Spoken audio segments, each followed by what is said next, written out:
Hi everybody and welcome to Heel Heat. My name is George Coles, and on this episode we're going to review New Japan Strong Episode 84. And coming right into that, if you haven't seen any of my shows before, we rate everything on a 1 to 5 scale, 1 being the worst, 5 being the best. Let's jump right in with the first match of the show. Daniel Garcia versus Yuya Umara, and I'm probably pronouncing it wrong.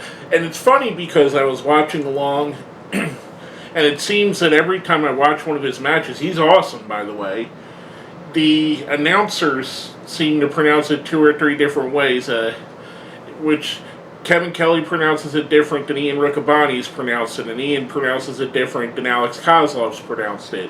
And when Rocky's on commentary, he pronounces it a little bit different. So for sake of this video, and probably other videos that he's in, we're just going to call him Yuya. I thought this was a really good match. They kind of played up on commentary that this is like the beginning of what should be a years-long feud between the two. I don't digress, because I think Daniel Garcia is one of the best wrestlers in America right now, on the young talent side, one of the best prospects there. Yuya as well, I think, is a really awesome prospect. Him and Ren Narita are 2 of the real standouts on the New Japan Strong side. I thought this was a really good match, really solid back and forth. If these guys go on like Tanahashi and Okada have, or even Okada and Naito, I'd love to see that for years to come. Garcia picks up the win here. Afterwards, we see Garcia reach out to kind of shake Yuya's hand. Yuya kind of frustrated and pushes back against it.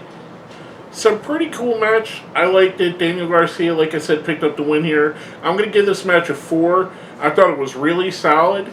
I really enjoyed what I saw. And if this is the future of wrestling, so be it, because these guys are great. Next up, we have kind of what is a somewhat grudge match. Rocky Romero versus Black Tiger. This is the 8th iteration of Black Tiger. Rocky Romero was actually the 4th iteration of Black Tiger, who's also been Tomohiro Ishii, Rollerball Rocco. Even the late great Eddie Guerrero was Black Tiger at one point. They keep bringing up that this is Black Tiger that knows Rocky, and I'm not 100% sure, and I haven't done my research on it, because I want to be surprised when the reveal happens. But I'm pretty sure it's Ricky Reyes, his old Havana Pitbull's tag team partner. But either way, again, this was another really good match. You could definitely tell the person that's playing Black Tiger is an experienced wrestler that knows what he's doing in there. Rocky Romero, one of the underrated talents in New Japan. He's just an awesome wrestler. He's good whether you put him in the juniors, whether you have him wrestling against a heavyweight, whether you have him in the tag team division. This was a good, solid match.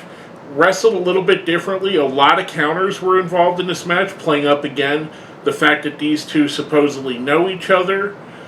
Surprisingly, Black Tiger picks up the win with the Tiger Driver. I thought this was a really good match. I'm going to give this one a 4 again. I thought they were solid. Both of these first 2 matches were really good in my opinion. Now we get to our main event of the evening, which is a 5-on-5 elimination match, kind of like Survivor Series. Only caveat is in this match, people can get thrown over the top rope and that eliminates them. So it's kind of a combination of a Battle Royal and Survivor Series. On the first team, we get Clark Connors, Fred Roser, the DKC, Taylor Rust, and Adrian Quest. Their opponents, Team Filthy, Tom Lawler, Danny Limelight, Jarrell Nelson, Royce Isaacs, and JR Kratos. I'm not going to go through every little detail here and every little elimination. I definitely recommend going back and watching this. This was definitely a really fun match. A fun Survivor Series elimination style match. These can be fun if they're booked properly, and they definitely did that here. There was never a break in the pace. There was always something happening, an elimination happening, the odds changing back and forth. In the end, The final decision comes down to J.R. Kratos picking up the win over Adrian Quest as the last two people in there. Winning for Team Filthy, Tom Lawler. So the team of Lawler, Limelight, Nelson, Isaacs, and Kratos pick up the win. Again, I thought this was a fun match. You're not going to get your classic match here, but you are, if you watch this and you have fun, much like I say whenever I review a Battle Royal, which I'm a sucker for Battle Royals, if you're watching it with the intent of having fun watching it, you'll get some joy out of this, and you'll get enjoyment. And there's a lot of really great talent here. Clark Connors is really coming into his own. Taylor Rust is awesome. Fred Roser is awesome. DKC is really good. Adrian Quest is good. Tom Lawler it's surprisingly how he's not on either WWE or AEW right now, but I think he enjoys working with MLW, and I'm pretty sure he has a long contract there, and he enjoys working in New Japan. Danny Limelight, a lot of people have seen, he's pretty good. Jarrell Nelson, Royce Isaacs, awesome wrestlers as well. J.R. Kratos, an intimidating big man who fits that style. Kind of reminds me of Albert or Lord Tensai when he was in Japan, and which is kind of fitting. Baldo, I think they called him Baldo. It's been a little while because he's had a couple different names, but I don't recall. I watched plenty of his work in Japan, but I don't recall. I think they called him Baldo. Don't quote me on this, but anyway. Giant Bernard, that's what it was. Giant Bernard. That was going to bother me if I didn't say that. He reminds me a lot of Giant Bernard, Lord Tensai, Albert, which is not a knock in any way because I think he's a great wrestler. I'm giving this main event a 4 as well.